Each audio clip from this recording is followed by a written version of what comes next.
அதிமுகவில் பல்வேறு குழப்பங்கள் நடந்து கொண்டிருக்கும் இந்த நிலையில் மாநிலங்களவை சீட்டில் ஒன்று தனக்குத்தான் என்றிருந்த அதிமுகவின் அதிகாரப்பூர்வ பத்திரிகையாளர் சந்திப்பாளரான இதுநாள் வரை செயல்பட்டு வந்த முன்னாள் அமைச்சர் ஜெயக்குமாருக்கு ஏமாற்றமே பரிசாக கிடைத்திருக்கிறதாம்.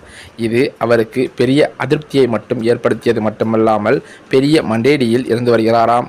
அது மட்டுமல்லாமல் பாஜகவுடன் கூட்டணி வைத்ததால் ராயபுரத்தில் முடிசூடா மன்னனாக இருந்த நான் தோற்றேன் என்று அவரே வெளிப்படையாக பேசியிருக்கிறார். மீண்டும் பாஜகவுடன் எடப்பாடி பழனிசாமி கூட்டு வைத்ததால் சில நாட்கள் பேசவே முடியாமல் அமைதியாய் போய்விட்டார்.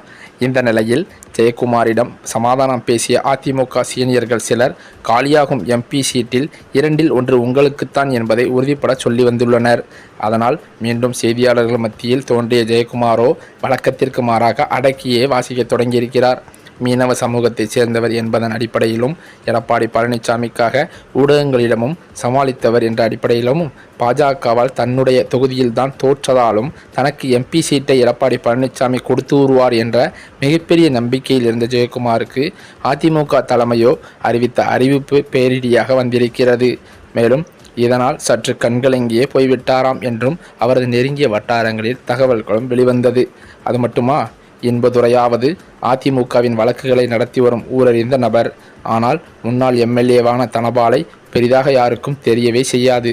ஆனால் அப்படியான நபருக்கு எம்பி சீட் கொடுத்துவிட்டு தன்னை எடப்பாடி பழனிசாமி உரங்கட்டி விட்டாரே என்று ஜெயக்குமார் குமரி குமரி அழுது கொண்டிருப்பதாக அவரது ஆதரவாளர்கள் மத்தியில் பேச்சுக்களும் அடிபடுகிறது. சரி, அதை கூட விட்டுவிடுவோம்.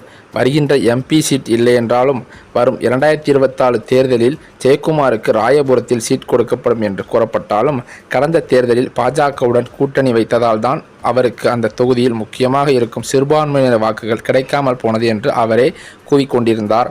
ஆனால் அந்த விரக்தியிலேயே ஜெயக்குமார் பாஜகவை கடுமையாக சாத்து என்று சாத்திவிட்டார். மீண்டும் எடப்பாடி பழனிசாமி பாஜகவுடன் கூட்டணியும் வைத்து விட்டதால் என்ன சொல்லி வாக்கு கேட்பது என்று ஜெயக்குமாருக்கே புரியவில்லையாம். அவர் மனது கதறிக்கொண்டிருப்பதாகவும் சொல்ல வருகிறது. மேலும் ஜெயவர்தனுக்கும், அதாவது முன்னாள் எம்பியான ஜெயவர்தனுக்கும் அரசியல் எதிர்காலம் கேள்விக்குறியாகிவிடும் என்பதை ஜெயக்குமார் உணர்ந்திருக்கிறார் என்கிறார்கள். மேலும் திமுகவை பொறுத்தவரை சென்னையின் தளபதியாக சேகர்பாபு மற்றும் மா சுப்பிரமணியன் என்ற அமைச்சர்கள் இருக்கிறார்கள். ஆனால் அதிமுகவை பொறுத்தவரை அவர்களுக்கு டப் கொடுக்க வேண்டுமென்றால் அது ஜெயக்குமாரால் மட்டுமே தான் முடியுமாம். ஆனால் அதை உணராத அதிமுக தலைமை அவரை ஓரங்கட்டி வருவதாகவும் இதனால் தன்னுடைய பலத்தை காண்பிப்பதற்காக ஜெயக்குமார் அவர்கள் இன்னும் 1-2 நாட்களில் திடீரென அதிரடி முடிவை வெளியிடுவார் என்றும் அவரது வட்டாரங்களில் தகவல்கள் வெளியாகியுள்ளது. அது என்னவென்றால் அதிமுகவை வேண்டாம் என்ற ஒரு பெரிய முடிவை எடுக்கிறதுக்கு அவர் வாய்ப்பிருப்பதாகவும் அவரது உறவினர்கள் மத்தியில் பேச்சுக்களும் அடிபடுகிறது. ஆகவே இன்னும் ஒரு வாரத்தில் ஸ்டாலினை நேரில் சந்தித்து திமுகவில் தன்னை இணைத்துக் கொள்ளலாம் என்று தகவல்களும் வெளியாகி வருகின்றன.